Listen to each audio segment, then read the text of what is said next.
कभी कभी हम ऐसा महसूस करने लगते हैं कि हम सबको समझते हैं पर हमें कोई नहीं समझता। दिन भर सब कुछ ठीक चलता है लेकिन मन के अंदर एक खालीपन सा रहता है। हमें खुद ही नहीं पता होता कि कमी किस चीज़ में है। सुनने में ये बहुत छोटी सी बात है लेकिन कहीं ना कहीं इन बातों से हम खुद को रिलेट कर पाते हैं। आखिर क्या कारण है, नहीं चाहते हुए भी हमारी खुशी दिन प्रतिदिन पीछे क्यों छूटती जा रही है? खुश ना रहने पाने की सबसे पहली वजह आई थिंक हम सब इस वजह से खुद को रिलेट कर पाएंगे, वो है खुद को प्रायोरिटी ना देना। आप सबके लिए जीती हैं, सास ससुर ससुराल बच्चे पति, आप सबको खुश रखती हैं लेकिन अपने लिए कभी नहीं जीती हैं। जब कोई इंसान खुद को पीछे रख देता है तो उसकी खुशी भी पीछे छूट जाती है। खुद को पीछे रख जाने का मतलब है कि हर बार खुद को इग्नोर करते चले जाना। जब कोई इंसान अपने मन की बात को सुनना बंद कर देता है, अपनी इच्छाओं को, हर छोटी छोटी चीज़ों को मारना शुरू कर देता है, धीरे धीरे उसकी खुशी ख़त्म होने लगती है।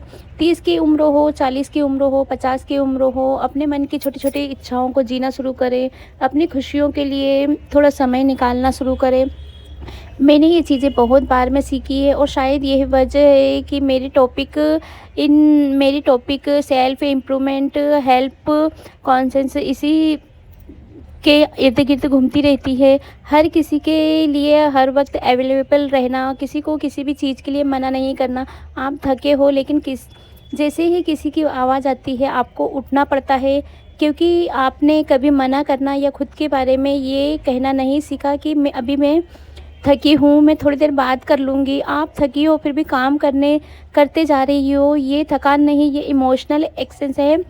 ये चीज़ें धीरे धीरे मन की खुशियाँ ख़त्म कर देती है। पॉइंट नंबर 3, एप्रेशन की कमी। हमारी ब्रेन की बनावट ही ऐसी है कि इस संसार में हर किसी को अपने काम के बदले एप्रेशन की ज़रूरत होती है। एक औरत को शायद ही उसके काम के बदले अप्रिशिएशन मिलता हो। घर के सारे काम समय पे कंप्लीट होते हैं, सब कुछ सही चलता है, लेकिन जब हमारे कानों को एक शब्द सुनने को नहीं मिलता है कि तुम सच में कर रही हो, तब एक उदासी सी हमारे अंदर आने लगती है। हमने देखा है कि एक छोटे बच्चे को भी जब वो चलना शुरू करता है, खाना शुरू करता है या पहला अक्षर लिखना शुरू करता है, उसे अप्रिसिएशन की ज़रूरत होती है।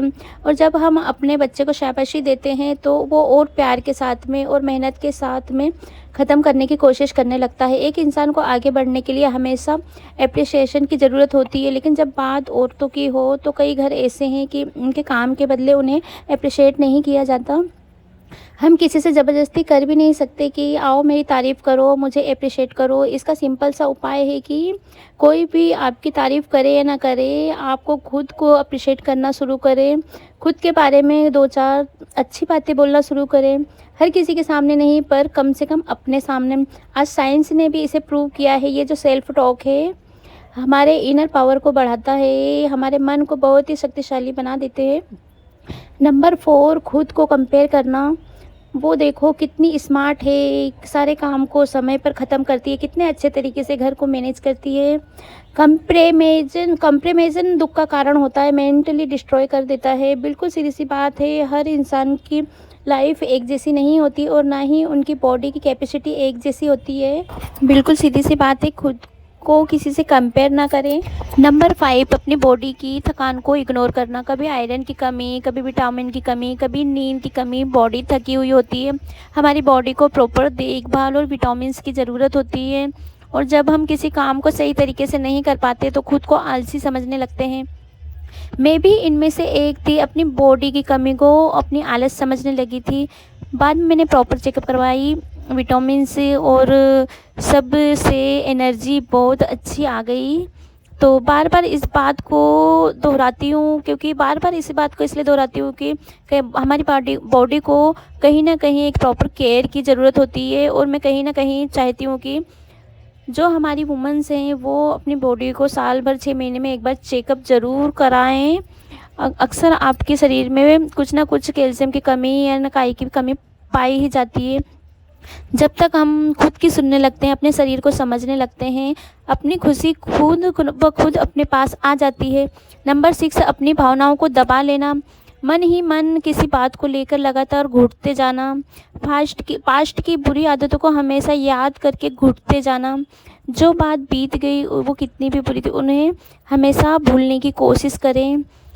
सामने वाले का कुछ नहीं बिगड़ेगा अगर आप वो बातें याद करेंगे, तो आपकी ये बुरी आदतें ये जो हैं ये आपकी मेंटल स्थिति को कमज़ोर करेगी, अंदर ही अंदर टूटती रहती हैं। जब हम अपनी फीलिंग्स को अंदर रखते हैं, बाहर नहीं लाते, ये वो हमारे लिए बोझ बन जाती है। मन में किसी चीज़ को दबाने की ज़रूरत नहीं है। जो फील हो रहा है किसी अपने से कह दें, और कोई अपना ना हो तो अपने पेन और पेपर से किसी जगह लिख लें। पढ़ने के बाद पेपर को डिस्ट्रॉय कर दें। इससे होता क्या है, हमारे अंदर जो भी फीलिंग्स है, हमारे अंदर जो भी चल रही होती है, जब हम उसे शब्दों में लिख देते हैं मन शांत हो जाता है। पर्सनली ये पॉइंट मुझे बहुत अच्छा लगता है। एक और कारण है, जब हम खुद को सजाना संवारना छोड़ देते हैं तो हमारी खुशियाँ भी कम होने लगती है। अपने आसपास नाते रिश्तेदारों में वैसे लोगों को ध्यान से देखें जिनका फोकस खुद को तैयार करने में है, सजाने में, संवारने में होता है। ये लोग अंदर से बहुत खुश रहते हैं। बहुत महंगी चीज़ें नहीं, लेकिन छोटी छोटी चीज़ें हमेशा अपने लिए परचेज़ करनी चाहिए।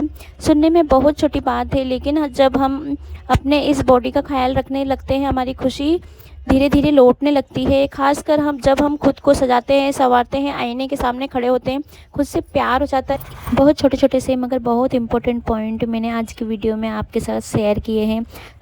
आपको मेरी वीडियो अच्छी लगती हो तो इसे लाइक कर दीजिएगा। मुझे सपोर्ट करना चाहते हैं तो मेरी वीडियो को हाइप दीजिए, इसे सब्सक्राइब कीजिए। इसी के साथ अपनी इस टॉपिक को यहीं ख़त्म करूँगी। बाय।